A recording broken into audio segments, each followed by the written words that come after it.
Yeah, welcome again. Welcome to Inside with PT. Last week we started talking about marriage. And I want to give a brief, a summary of what we discussed. Number one, we said marriage is ordained by God. God created marriage. Number two, we said marriage is both spiritual and cultural. The spiritual aspect is that God created marriage and we must conduct it spiritually. The cultural aspect is that everybody comes into this relationship with one form of culture or the other. So if the culture is toxic, it's going to affect the marriage. We also said last week that people come into marriages with baggages. People have loads that they carry into a marriage.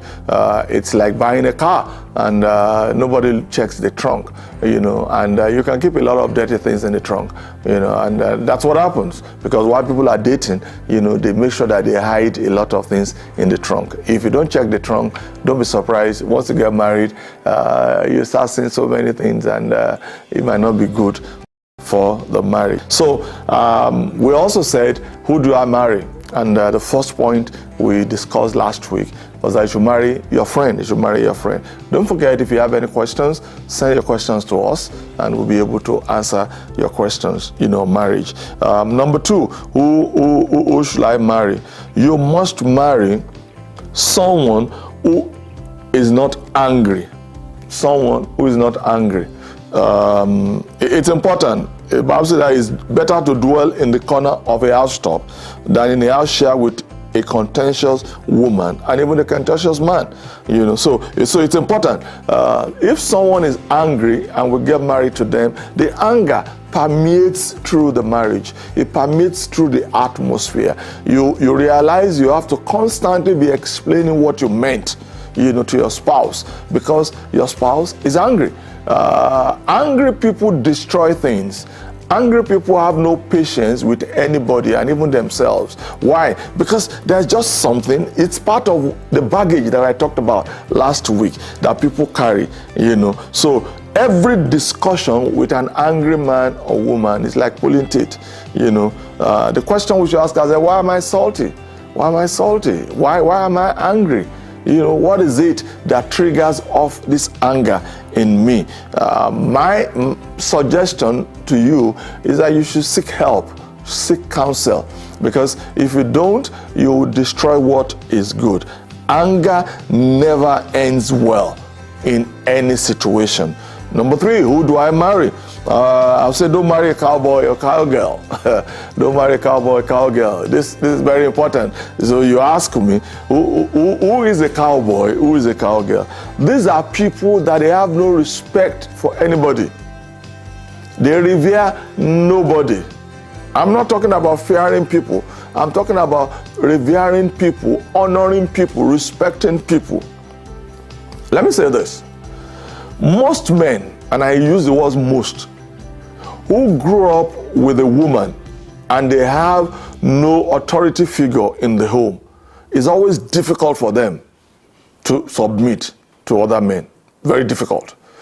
So at times you might get married, to someone like that. I grew up with my mom, so I know what I'm talking about. It is by working constantly on it and God helping me, I'm able to submit. Because most times when you marry a man or a woman who is not submissive to anybody, they cannot be corrected when things are not going well.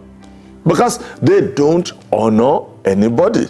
They don't respect anybody. They don't honor their parents. They don't respect their parents. They don't honor their spiritual parents. They don't respect their spiritual parents. It's either their way or the highway. Be careful. Be careful. Be careful of someone who is trying to set you aside to be alone.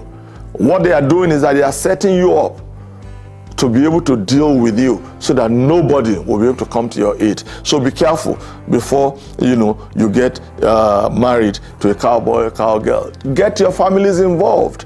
Get people involved. Let them talk to him. Let him know or her know, these are the people that matter to me.